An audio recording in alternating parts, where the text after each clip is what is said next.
was an imminent attack. There was active plotting. Is that threat now gone with Soleimani gone? Threats are never gone. Well, Soleimani's assassination has sparked protests across the Middle East and in the US as well, as hundreds were seen rallying across the country. Demonstrators were shouting anti-war slogans, urging to withdraw troops currently stationed in Iraq. That's while some American media pundits have been seemingly pushing for the USA to step up its charge against Iran. And as Caleb Morpin reports, there's lucrative defense industry deals at stake.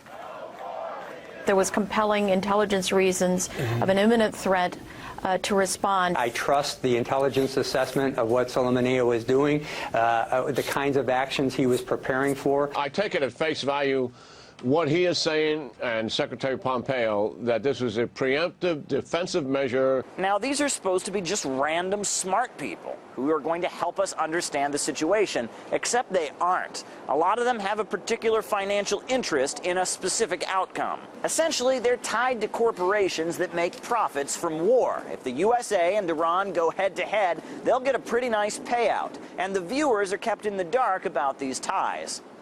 The world is on edge since the US took out Iranian terrorist architect and Quds Force commander Qasem Soleimani following the December 31st attack on the US embassy in Iraq. Since 1979, Iran has bullied, threatened and killed and spread its reign of terror. The president has made the right decisions on Iran to this point, including scrapping the Iranian nuclear deal. Van Hipp Jr. works for a lobbying firm, American Defense Incorporated, that represents military contractors, and who are one of the sponsors of his lobbying efforts, none other than the manufacturers of the drone that killed Soleimani. So, are we really shocked he's not singing Kumbaya and urging restraint? Check out this guy. They crossed the red line with this president when he exercised enormous constraint in not taking that provocation, but said don't kill any Americans, and when they did, he acted very strongly. Jack Keane is represented as just a retired general giving his 2 cents, but actually since his retirement from the Pentagon, he's been working with military contracting companies like General Dynamics, and now he runs a venture capital firm that specializes in defense and security. Not exactly Mr. Objective. General Soleimani, he was a lawful military objective, and the president had ample domestic legal authority to take him out without an additional congressional authorization. Jed Johnson was in the Department of Homeland Security under Barack Obama, but now he's in the private sector working for Lockheed Martin. That's the company that makes the warplanes that are stationed across the Middle East. And who can forget David Petraeus? That's the military commander turned CIA director who had an affair and leaked classified information to his mistress. Now, you would think he wouldn't be credible. After all, this is what happened when he tried to teach classes at City College in New York. Sexual abuse. He's over manslaughter right here.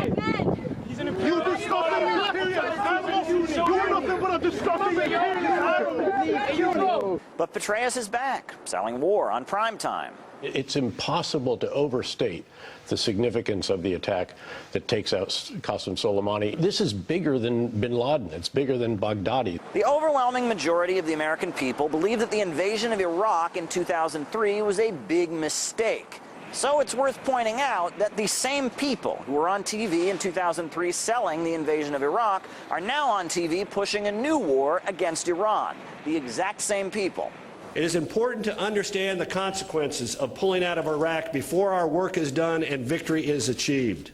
Abandoning our Iraqi friends would signal the world that America cannot be trusted to keep its word. Soleimani was the highest-ranking official in the Quds Force. He has the blood of many American soldiers on his hands.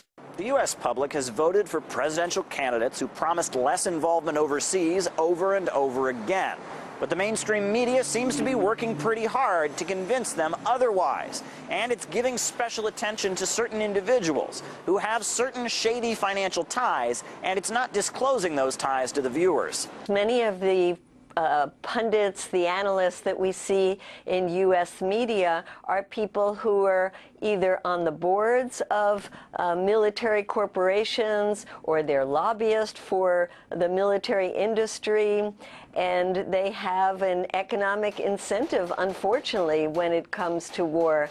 And this is not disclosed when we hear them talking about how good Trump is doing in killing the general of another country and inciting a new war. We have to admit that there is a strong military-industrial complex in the United States, and that the news media itself benefits from war.